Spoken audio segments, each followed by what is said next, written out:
साथी बोल बम कही कही श्रावण सोमवार बरसे में घर घर शिवमय तनु मन शिव नाम गाई गाई चाले काउड़िया भाई हे शिव दर्शन बोल बम कही कही सब जानती काउड़ी बोही बोल बम कही कही सब जानती काउड़ी बोही कुन्नी काउड़िया আজি যাউছি কাউড়ি বহি কুন্নি কাউড়িয়া মোহি আজি যাউছি কাউড়ি বহি বলবো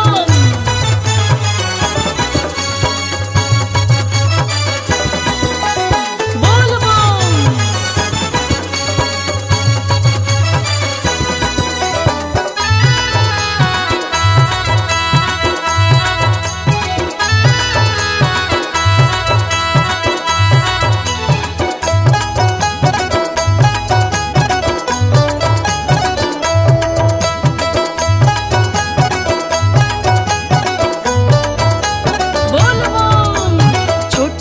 बेलू देखी मुआसुची भक्त जाती जलनी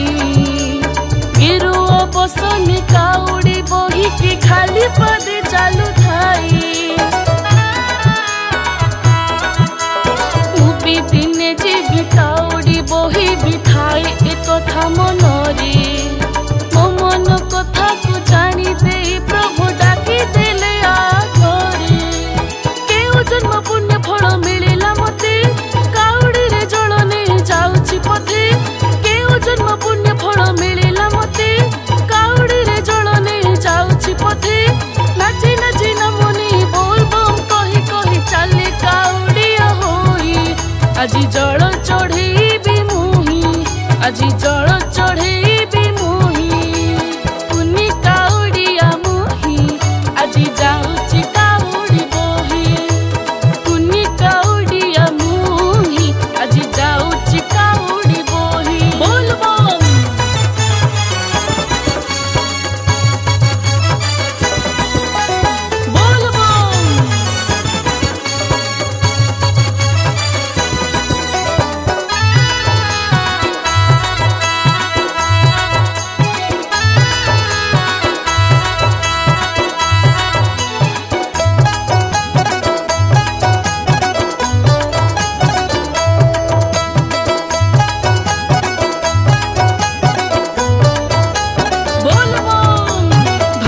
जन लोभी काउड़ी बहिनी चाहे खाली दर्शन विद्या बुद्धि मते दियंत जदि हे साथ कहे जीवन धनी मानी हे बा मोर लोड़ा नाही भल मणिषटे कर सारा जगतर दुख हरि नहीं सुखरे रखे हर गुप्तेश्वर पंचानन हे भोलानाथ भक्ति साथे शक्ति दियो हे विश्वनाथ गुप्तेश्वर पंचानन हे भोलानाथ भक्ति साथे शक्ति दियो हे विश्वनाथ।